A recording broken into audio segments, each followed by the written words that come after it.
Good evening to Dr. Moon and my fellow friends. Today, my group will present about motor performance fitness in speed. So, before I start, I will introduce myself and our group members.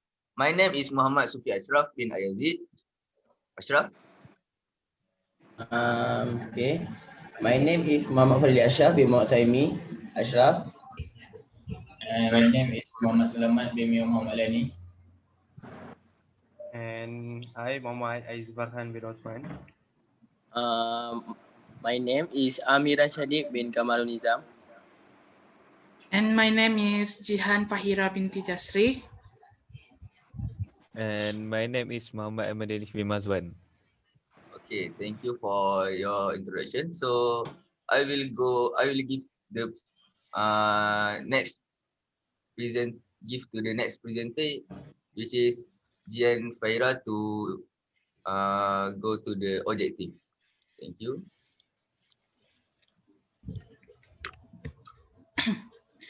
Good evening to Dr. Moon and friend. As a beginning, I will present about objective. In this topic, from objective, we are able to move quickly in a short period of time. Second, the use of smooth and accurate body coordination when performing motor movement. Third, we are able to maintain body balance when in a static or dynamic state. And the last one, we are able to change direction or movement quickly and accurately according to the situation. Next for introduction.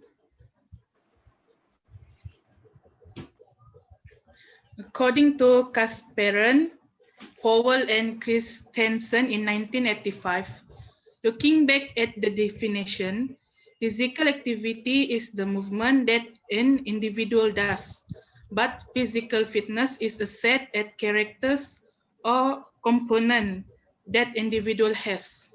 From the point of view building a physical fitness training program, improving or maintaining whatever physical fitness components an individual already has is the objective that physical fitness coach involved want to achieve. That's all from me. Thank you. Okay, so next slide is for the function of the motor performance fitness in speed. So what is the function? The function first is increase speed of body movement, which means the athletes or the individual can quick to respond while in action. Means their hormone can stimulate fast and can do the action when have a stimulate to some things. Second, improve coordination of body involved in skills. So the benefit is that the level of motor skill increase and can perform complex movement efficiently. So the athlete or individual can movement their body parts to the good coordination that and can give a move can do efficiently in the movement. So number three is increase muscle function when the muscles suffer from hypertrophy, which is an increase in muscle size and mass. So from here, we know that when we do a training uh, every day, so the muscle become big and more stronger, and it can adapt with the injured.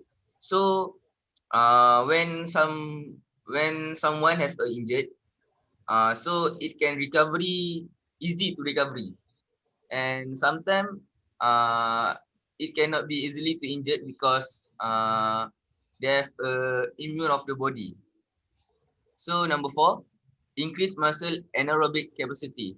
So from here we know that anaerobic we can breathe easily when we do high intensity of work. So the individual can do activity repeatedly, and more. So from here, This all from me. There is a function of the motor performance in speed. Right, thank you. So I will give the slide to the next presenter. Okay. Speed. Speed is the ability to move quickly. The speed refers to the distance of movement performed in the least amount of time. For example, individuals who focus on foot speed are able to run fast, while individuals who focus on hand speed are able to throw or hit the ball very fast. Next. There are two types of speed. The first one is the general speed and the specific speed. For the general speed is the ability to perform any movement, motor reaction fastly. Usually, it is done at a short distance of 5 to 10 meters. For the specific speed is the ability to perform certain movements in a predetermined time. Next. This is the type of test. I already provide two type of video, so we can watch the video first.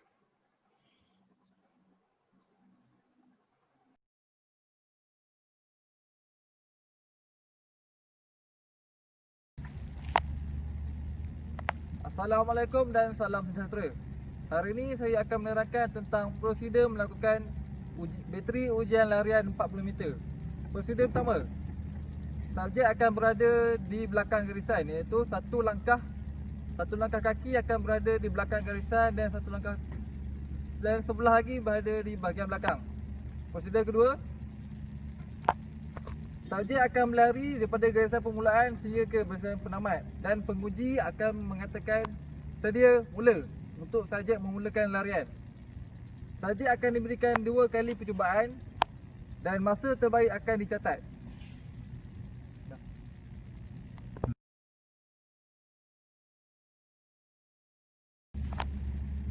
Baiklah, sekarang saya akan menunjukkan demonstrasi bagaimana ujian ini dilakukan, iaitu subjek akan berada di belakang garisan, iaitu satu kaki dominan akan berada di belakang garisan. Setelah subjek bersedia untuk melakukan larian, arahan sedia mula akan diberikan.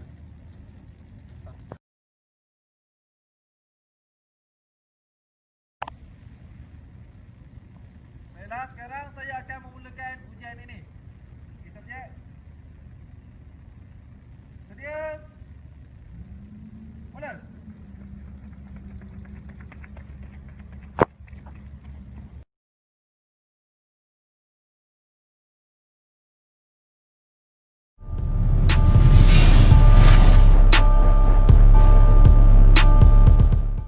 What's up, fellas? Chris Barner here, Overtime Athletes.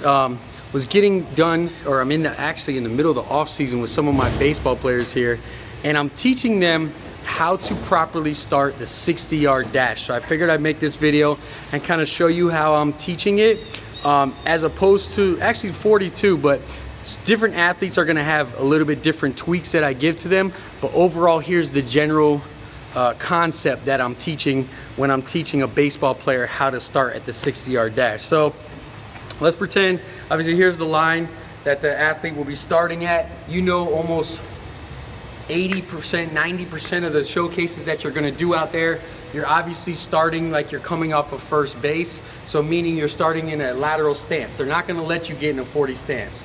So what I typically like to do is I want the athlete to go ahead and get in their natural width, right? I don't try to change their width unless I see what their particular strengths are, and then I'll adjust them from there. So natural width, I'm looking, most of them are gonna be right outside or right under shoulder width, if you will. From here, what I want the athlete to do is be about a half of step above on their back leg. So if you come around here, real quick for me, Chris, you can see I'm about a half a step above my front leg. Reason being is because when I shift and I go, I want to be able to open up and be ready. The next thing that I do is I'm going to turn my toe about 45 degrees. So I'm not forward with the toes. I'm not all the way here. I'm about 45 degrees, basically opening up my hip. The last thing I want to do, and everything that we do with the setup and the start, is to make you as efficient as possible. Now this goes for if you're coming off first base too. You should be teaching yourself this, not just in the 60 showcase, but you should be performing this. Even my pro athletes, the pro baseball players that I work with, I'm teaching them how to come off of first base, or come out and basically catch a lead and then go ahead and be able to steal bases. But from here, what I want the athlete to do is essentially be able to apply pressure on the inside of this foot and basically load this back hip, right? They're not shifted, their weight is even, but they're loading this hip so they don't necessarily have to come back. Everything is forward from here on out. Next thing I'm gonna teach the athlete to do is I'm gonna have them take their hand and I'm gonna have them place it right here on their holster or their hip. That's what I call it. And that elbow stays at 90 degrees. This one stays loose and it comes down right here in the middle. Now, with the chin tucked back flat, I don't want to be too far forward. I want to be over my center of gravity here, and I want to be able to get ready to shoot out. Next movement that I have is I'm teaching the athlete the biggest mistake, or the biggest thing that I'm trying to avoid with the athlete, is for them to turn and then run. That's very inefficient. The whole thing that I want to be able to do with this setup is I want to be able to teach them to apply pressure on the inside of this, come here, explode, and it's one step going straight into acceleration phase of the 60-yard dash. So upper body, what I'm looking for, chin tucked, eyes down, I'm staying here. This elbow flies back and this arm comes forward. So it's very 1-2 quick, one movement here, boom. And what I like to teach my baseball players and what I want them to think about is almost as if they're diving this right shoulder into the pool as if they're going down. The reason being is because a lot of baseball players try to go straight into top speed, right? They forget the acceleration phase and immediately they try to stand straight up and start top speed. You have to accelerate. So what I want them to do is be able to get low, keep their eyes down, trust themselves, just like a track starter would sprint off or start off, and then be able to come in going straight into it. So to kind of recap, I'm here, I'm 45 degrees, it's a cross step, I'm swinging my arms, my eyes are down, I'm throwing this hand as hard as I possibly can. From here, I'm already in acceleration phase. I'm not up with my chest going straight into top speed.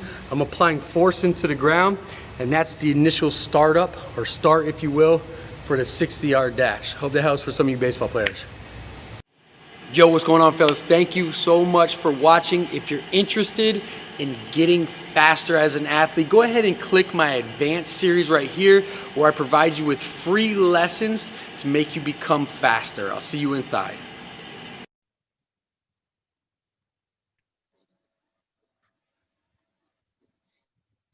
Method of speed training have 3 points. First, fartlek exercise. Second, place training. And third, plyometric exercise. Fartlek training means speed play is a kind for strength training. This training emphasizes on athlete speed building in this training activity.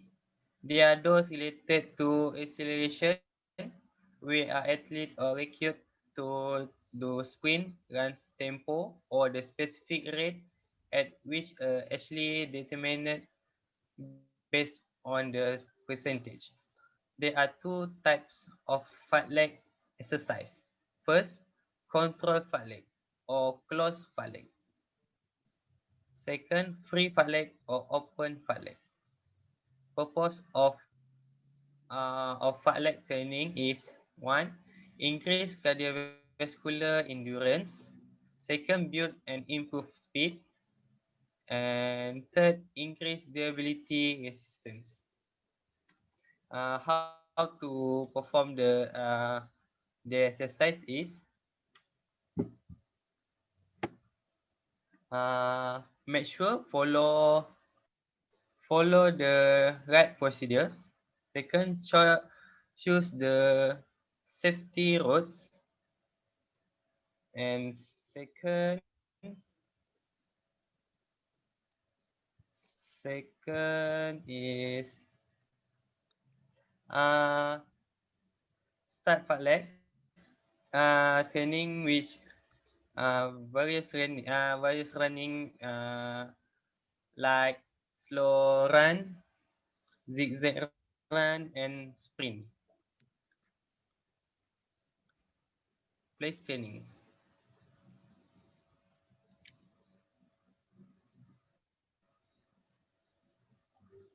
Pulse training is method physical training that involves repetitive work stress and in spread which educate rest time.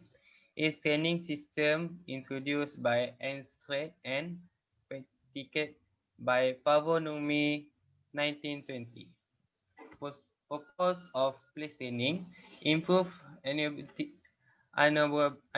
ability. 2. Increase cardiovascular endurance of the heart. 3. Improve agility, speed, softness, and coordination. 4. Improve the skill of athlete. 5.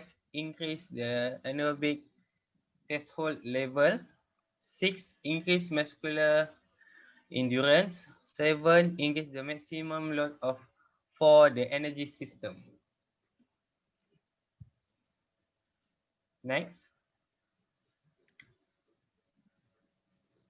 Plyometric exercise. The word plyometric derives from the Greek word platin, which means to increase or the Greek root. Plyometric refer to the characteristics of training on the muscle construction, strong muscle in responding to the speed, allow for stretching of the muscle involved. Plyometric exercise used to increase the muscle power involved in the movement.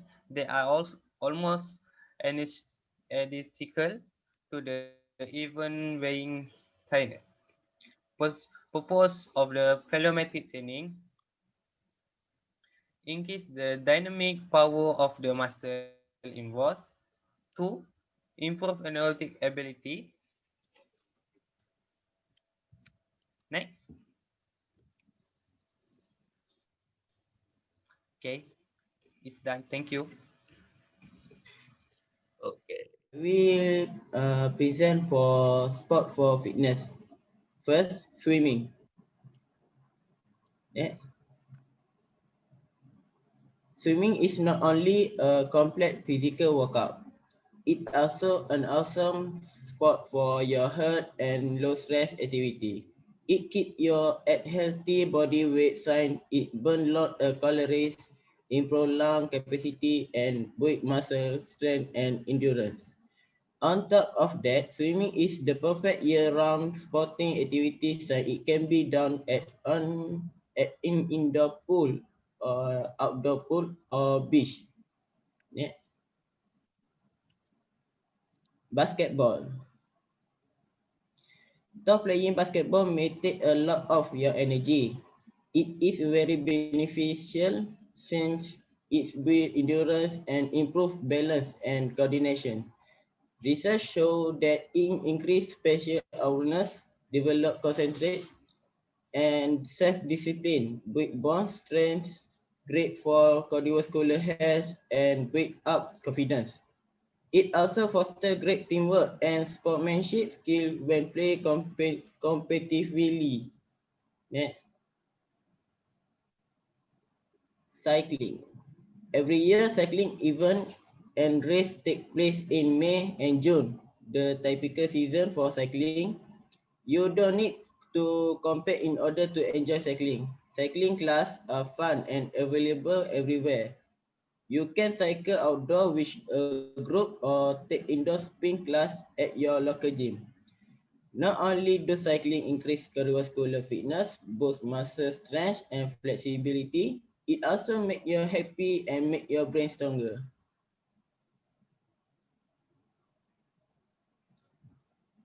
Tennis. This is one of the best aerobic exercise on par with jogging and cycling. You can burn up to 600 calories while playing 1 hour of tennis. All the little but fast movement like sprint, pivot, slam make your exact energy in short but powerful bursts. Tennis increase arm strength, coordination, and cardiovascular health. Next.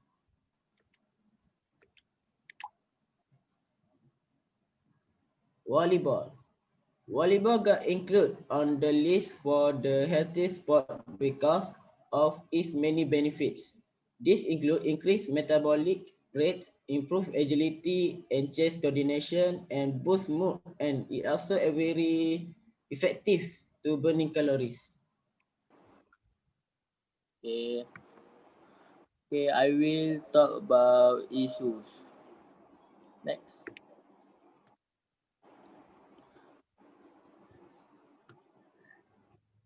What issue is I choose is important speed in football. So we're gonna talk about speed with the ball. Speed with the ball. First, forward. Most midfielder and fullbacks need to have speed with the ball at their feet to get the most out of their job. This doesn't mean that they need to be blazing fast, but they should be able to run at full speed when they are dribbling. It is a top skill to master since you also have to master your dribbling skills. But it's essential since it keeps the defense from being able to get comfortable. The ability to actually sustain near maximum speed withstand the effect of fatigue and to recover quickly is a harsh requirement of many sports. Obviously, the higher the performance level, the greater the need. Next,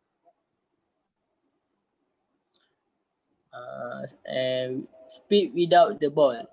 On offense, you need learn how to have good off-ball movement to be able to spread yourself from the defensive players around you. For example, a winger will need to get past both the fullback on her side and the center backs. Without speed, the defenders can just relax and not worry about players ever getting past them. On defense, player needs to have speed to prevent the offensive player from making runs past them. The easiest ways for teams to score is to slide through balls to wingers and strikers trying to get past the back line. So defenders need to have the speed to catch up with them quickly. Next. And last, speed endurance. The ability to actually sustain near maximum speed, withstand the effect of fatigue, and to recover quickly a harsh requirement of many sports. Obviously, the higher the performance level, the greater the need. Speed does not matter at all if you are not able to maintain it for the entirety of a run or the entirety of a game. If you get the ball at midfield and can break away from the defense with a quick run, that won't really matter if you run out of gas 50 yards later. You need to work on your speed until you can stick to your maximum speed from start to finish. Thank you.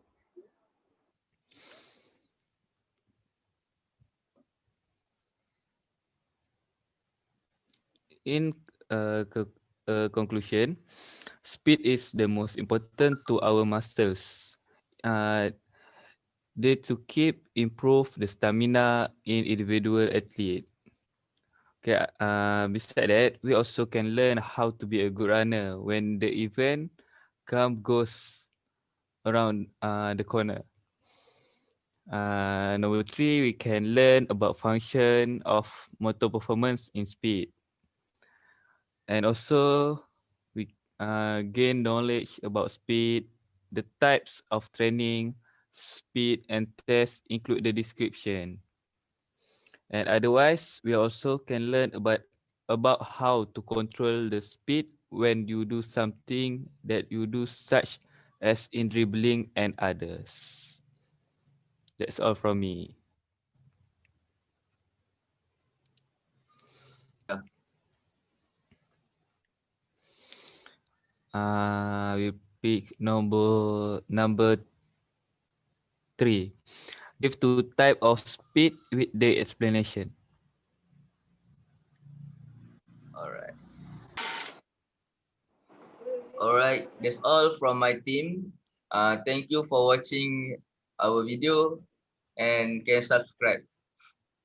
Okay, thank you. Have a good day. Swipe up. Mantap.